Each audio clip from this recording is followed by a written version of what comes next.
Hello, a very good morning to all of you. Today we are going to discuss the case note of John Carlos, a 10-year-old boy who has undergone atrial septal defect closure. So we have the date given as 16 January 2021. And you are the pediatric cardiac intensive care nurse at Baseline Hospital. And you are writing letter to the cardiology step down nurse. So you are writing the letter to a nurse in the same hospital, but department is different. Now we are going to write to transfer the patient. So you need to include all the relevant information which has to be handed over to the step down nurse. So this is what the case is. Let's go ahead with the case. You have John Carlos, the name, date of birth 2010. So it's he has not yet turned 11. He's just past 10 years. Now, date of admission, it was an emergency surgery yesterday. Yesterday it was, he got admitted yesterday, and this surgery was performed on an emergency basis. Atrial septal defect was the diagnosis, and atrial septal defect closure was the surgical procedure we have performed. So we have the patient history here, which we don't see it as important here. One thing is important here, that's patient has left respiratory tract infection, not left, sorry, lower respiratory tract infection since birth. So other than that, we don't see anything important there. Now let's go ahead with the family history. So when we go ahead with the family history, we don't need anything here because it is not relevant to the situation. So now 15, this is something relevant. So how the patient came. So, and you can say objective assessment. What are the objective assessments you have done? So you have to brief the subjective and objective assessments in which was taken on 15th. That was yesterday. Now today you are at the ICU care. So you have the patient at your place, that is in the ICU. The date is 16. So after the operation, so you got your patient there. So you can see this thing as very vital for the report. So you are going to focus on the condition of the patient here.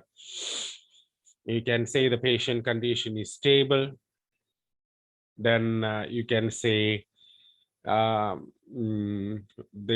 is a mild pain there, but the surgical dressing is intact there. You just don't go ahead with the fluids. If you want to say, you can say fluids, Foley's catheter.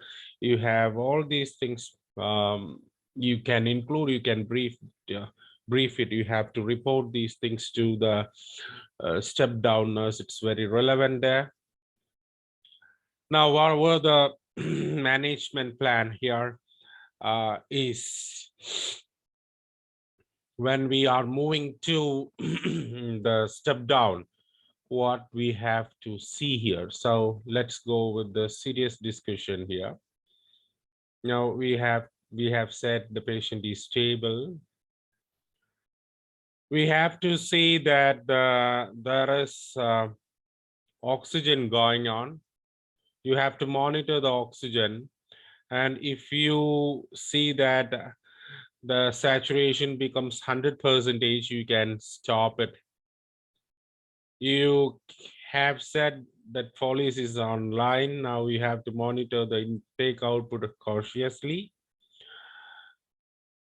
You have said the clear liquid food is there. Now you can go ahead with the soft diet if the patient tolerates in the step down ICU. Apart from that, we can see that we have in the inclusion of parents in the care, and we have to initiate a chest physiotherapy, deep breathing, coughing exercise, spirometry, suctioning, all these things.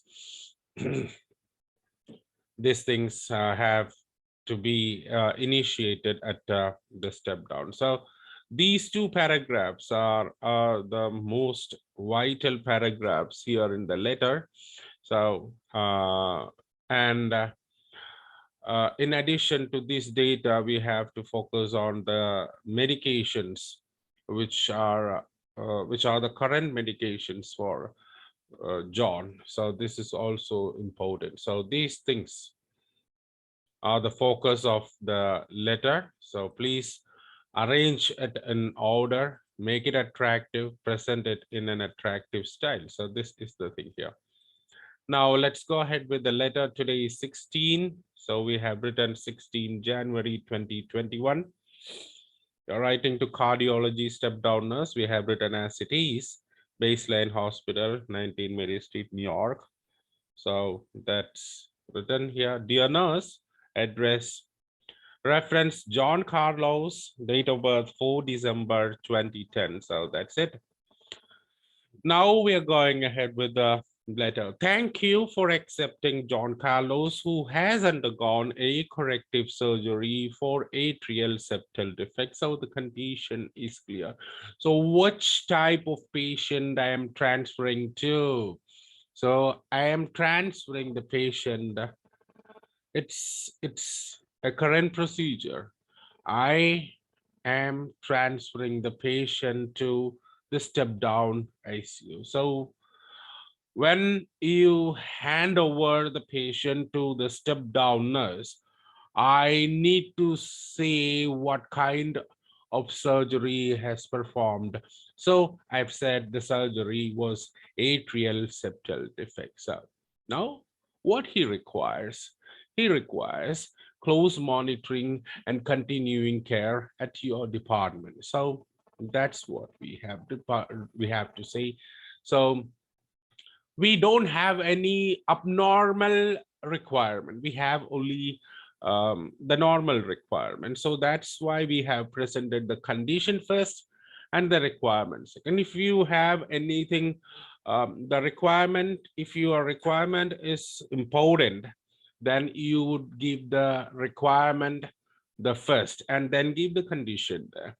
So here, the condition is important, so we have given importance to the condition, and we have placed that condition above the requirement. Now, what happened to John? He was brought to by his parents with these problems yesterday. So it is 16, so we have 15. We have relations 16 and 15. So yesterday he was presented. John is the first name of the child. So as he's under 11 years, we don't have to call him by his surname. So his name is John. We call him John, first name. He was immediately supplemented with 5-liter oxygen. So 5 liters oxygen it is. It's not 5-liter oxygen. 5 liters oxygen via face mask, since his saturation level was 88%. So we found his saturation level as low as 88%, and therefore we have substituted oxygen to John. Further investigations confirmed the defect, and therefore the surgical closure was performed on an emergency basis. So you could say that the condition was confirmed by echocardiogram and all these things. We are not going to detail it. We just said further investigations confirmed the diagnosis. And then what we have done, the surgical closure. Now we need to focus on the next particular paragraph, next two paragraphs. The first paragraph after this is, what is the post-operative condition of the client? Post-operatively, despite some mild pain at the surgical site and an episode of nausea to IV ondansetron, John's condition was stable and his dressing was intact. So we have two problems. So he had some reaction to IV ondansetron. Now this has to be informed to the step downers, because at any point that when she is about to give this medication, she needs to get a further consultation, further evaluation with, or further clarification with the medical team or the doctor. So we have, this thing is important. So she had nausea, an episode of nausea, and he had mild pain after the surgery. Other than that, he didn't have any major discomfort after the surgery.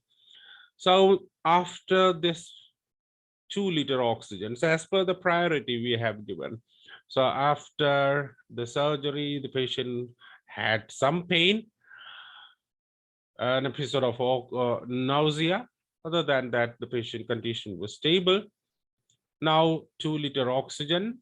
Now this can be discontinued once the saturation level. So it's in the plan, but we have combined here. So once the saturation becomes 100%, we can discontinue it.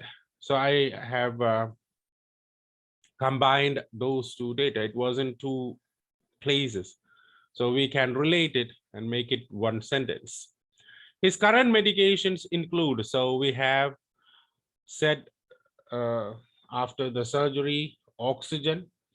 We have addressed the airway issues. Then we have said medications here, paracetamol, tramadol, azithromycin, omeprazole, and optional nebulization. He's currently on clear fluids, which can be upgraded to soft diet at your care. So right now he's in, so it's in clear fluids. So it can be changed to soft diet at your care. Now, after this, in addition to the regular monitoring of his saturation level, you have to do a regular monitoring of his saturation level. Intake and output, you have to monitor. In addition, so you have to add something. It would be appreciated if you could cautiously monitor John's respiratory rate, since he has frequent respiratory tract infection. So this is clearly said, he has frequent respiratory tract infection. So you are assessing, already assessing the saturation level, intake and output level.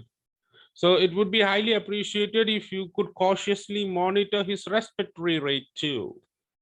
So this is what we have to monitor: respiratory rate, SpO2, and intake output. So what we have to monitor, so what close monitoring is needed. So we have given in the purpose close monitoring. So you can see here what we have written in the purpose is close monitoring. So what all things you need to monitor is said in the first paragraph.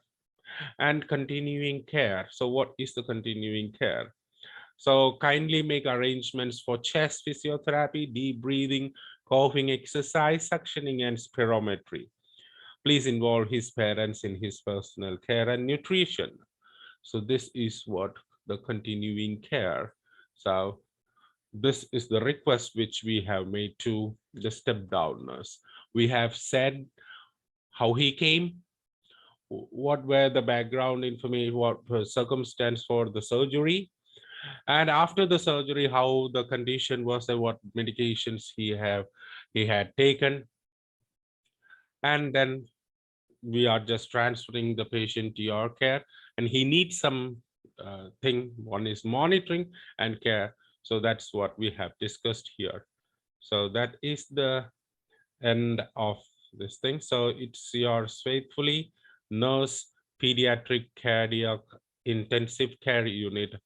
We don't write the name of the hospital because it's the same hospital. It's a baseline hospital. It is the same hospital. So we don't write the name at the end. Okay, thank you. And that is the end of the explanation here.